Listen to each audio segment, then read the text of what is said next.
আসসালামু আলাইকুম রহমতুল্লাহি ওবরকাতুহু। সম্মানিত দর্শক, খবরটা খুব স্বাভাবিক।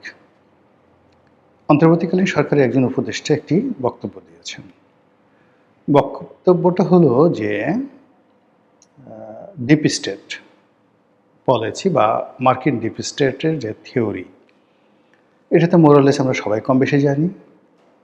এবং আমাদের সরকার পরিবর্তন, নতুন সরকারের ক্ষমতা এবং গত ১৭টি মাস দেশে যে একটা অদ্ভুত অন্তর্বর্তীকালীন সরকার চলেছে, এটা মার্কিন ডিপ স্টেট পলিসির একটা প্রকল্প ছিল। এটা ওপেন সিক্রেট, কোনো কিছু নতুন করে বলার দরকার নেই, আমরা সবাই জানি।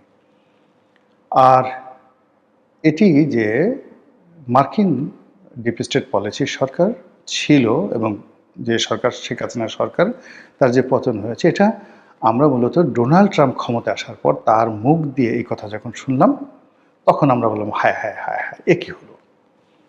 এর আগে ডোনাল্ড লু, তারপর পিটার ডি হাস, তাদের যে তৎপরতা, ইমরান খানের পতন, পাকিস্তানের রাজনৈতিক অস্থিরতা, শ্রীলঙ্কার সরকার পতন, নেপালে যাকে বলা হয় একটা উত্তাল অবস্থা, এসব দেখে শেখ হাসিনার আর্তচিৎকার আমরা শুনতে পাচ্ছিলাম। আমাদের দেশের সবাই বলার চেষ্টা করছিল এরপরে বাংলাদেশ, কিন্তু আমরা আসলে সতর্ক হতে পারিনি, নিজেদেরকে নিয়ন্ত্রণ করতে পারিনি, অথবা পুরো পরিস্থিতি আমাদের অনুকূলে রাখতে পারিনি, ফলে যা হবার তাই হলো। এখন এই যে ডিপ স্টেটের সময়টিতে কি হয়েছে, যেটি বলা হয়ে থাকে আমেরিকা অর্থ দিয়েছে, অস্ত্র দিয়েছে, তারপর সেই অস্ত্র দিয়ে মানে ইমিডিয়েট মানে আন্দোলন হচ্ছে, লড়াই হচ্ছে, সেই সময়টাতে মারাত্মক কিছু দুর্ঘটনা ঘটানো। আর যদি ফেল হয় তাহলে আইএসের মতো, তালেবানের মতো দীর্ঘমেয়াদে, বা বোকো হারামের মতো, হুতিদের মতো যে সকল সংগঠন বছরের পর বছর রাষ্ট্রের বিরুদ্ধে গেরিলা যুদ্ধ করছে, ঠিক তাদের মতো যুদ্ধ করার জন্য এই ডিপ স্টেটের যারা কুশীলব ছিলেন, তারা বাংলাদেশে অর্থ বিনিয়োগ করেছে। এটা এই উপদেষ্টা আসিফ মাহমুদ সজীব ভুঁইয়া তার একটি বক্তব্যে ইতিপূর্বে আমরা যাকে বলা হয় জেনেছি। তিনি বলেছেন যে আমরা যদি প্রাথমিক পর্যায়ে সফল না হতাম, তাহলে আমরা দীর্ঘমেয়াদে সশস্ত্র যুদ্ধে যেতাম সরকারের সঙ্গে। Message is clear. তখন তাদের ক্ষমতা ছিল, অনেকে এটা নিয়ে আলোচনা করেছে হালকা, কিন্তু ইন ডিটেলসে যায়নি। দ্বিতীয়ত, সম্প্রতি তিনি যে বক্তব্যটা দিয়েছেন সেটা হলো মার্কিন ডিপ স্টেট পলিসি যারা হর্তাকর্তা, তারা তাদেরকে এই যে আরও দীর্ঘ সময়, অর্থাৎ 2029 সাল পর্যন্ত ক্ষমতায় থাকার জন্য একটা ছক এঁকেছিল। তারপর বলেছিল যে আপনারা থাকেন, কোন নির্বাচন করা লাগবে না, বিএনপিকে নির্বাচনে আসতে দেওয়া হবে না, তারেক রহমান সাহেবকে দেশে আসতে দেওয়া হবে না, এশরাককে ঢাকার মেয়র পদে নিয়োগ দেওয়া হবে না, ইত্যাদি যা কিছু ঘটেছে। 5 বছর ক্ষমতায় থাকা, 50 বছর ক্ষমতায় থাকেন, আজীবন ক্ষমতায় থাকেন, এই যে ডক্টর মোহাম্মদ ইউনূসের যে বক্তব্যগুলো, এগুলোর সঙ্গে যে একটা ডিপ স্টেট পলিসির গ্রিন সিগন্যাল ছিল, সেই গ্রিন সিগন্যালটি এই সময়টাতে আসিফ মাহমুদ সজীব ভুঁইয়া ফাঁস করে দিয়েছেন। আচ্ছা, আমরা তো আসলে দার্শনিক হিসেবে খুব কমই দক্ষ। মলম বিক্রির বিজ্ঞাপন, জারি গান, সারি গান, তারপরে বানরের নাচ, পুতুল নাচ, এগুলো আমার খুব প্রিয় বা আমাদের প্রিয়। কিন্তু ঘটনার পেছনে যে ঘটনা থাকে, সেই জিনিসগুলো দার্শনিকতার দৃষ্টিকোণ থেকে চিন্তা ভাবনা করার মতো মানুষ আমাদের দেশে খুবই অল্প। ফলে কি হলো, অতীতে যে ঘটনাগুলো শেখ হাসিনার জামানাতে শুনেছি, আমরা ভাবিনি, চিন্তা করিনি এটার পরিণতি কী হতে পারে। ক্ষমতাসীনরাও চিন্তা করেনি, বিরোধী দলও চিন্তা করেনি।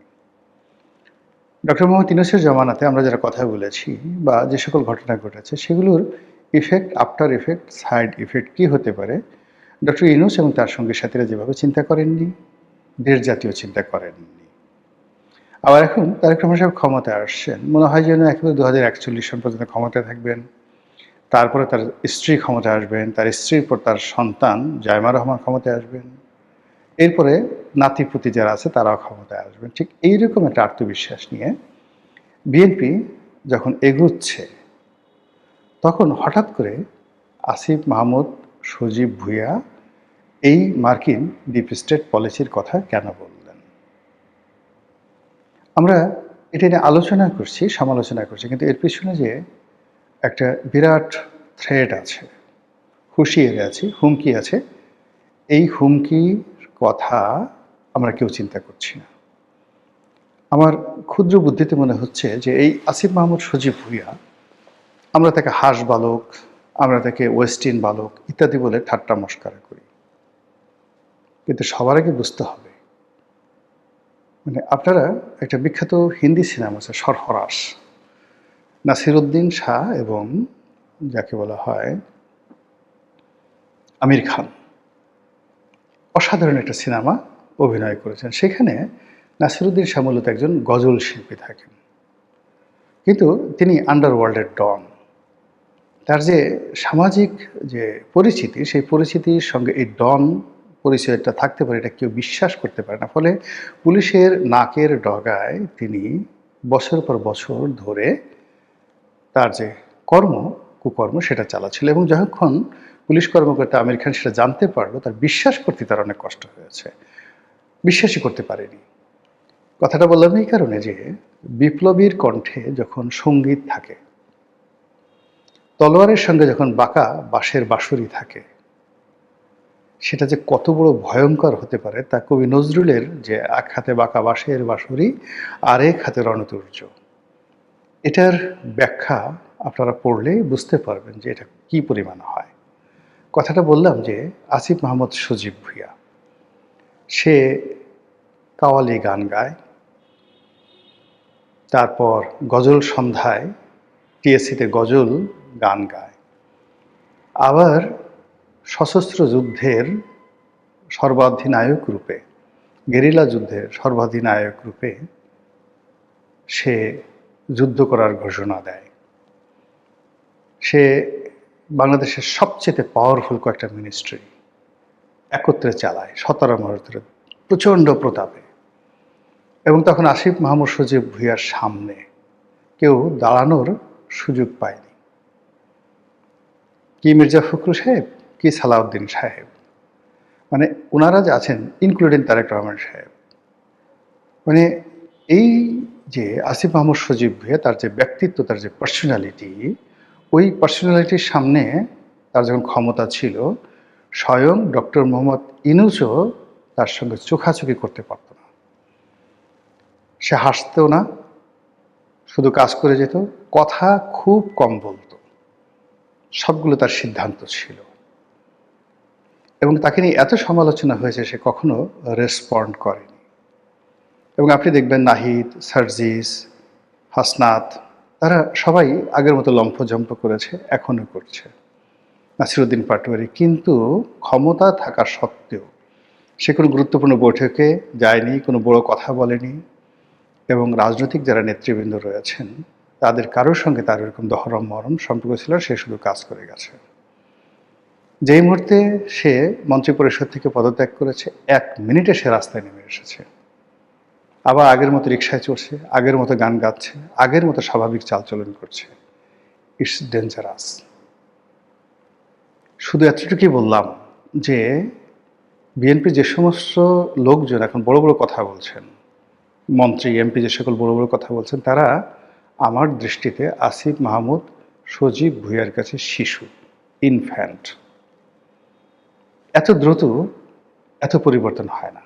তাকে যদি সেই হারুনের ভাতের হোটেল থেকে শুরু করে আজকের এই পর্যন্ত ঘটনাগুলো ডট ডট সাজান, তাহলে দেখতে পারবেন যে এই যুবক যেখানে বসেছেন, যেখানে দাঁড়িয়েছেন, সেখানে একটা ইতিহাস তৈরি করেছেন, সবার থেকে আলাদা। তিনি যা কিছু করেছেন সবার থেকে আলাদা, এবং বিনা প্রয়োজনে একটা সিঙ্গেল কাজ তিনি করেননি। তো এই যে হঠাৎ করে সে এত বড় মন্ত্রিত্বের একটা পদ থেকে পদত্যাগ করলেন, তারপরে সে ইলেকশন করলেন না, এটা স্বাভাবিক ঘটনা নয়। আর এখন সে স্মরণ করায় দিচ্ছে ডিপ স্টেটের কথা। ডিপ স্টেটের সাথে সাথে সঙ্গত কারণে সেই যে গেরিলা যুদ্ধ, সেই যে অস্ত্র, সেই যে শস্ত্র, সেই গোলা বারুদ, সব জিনিসগুলো সামনে চলে আসছে। নতুন সরকার এখনো পর্যন্ত তার সন্ধান করতে পারেনি।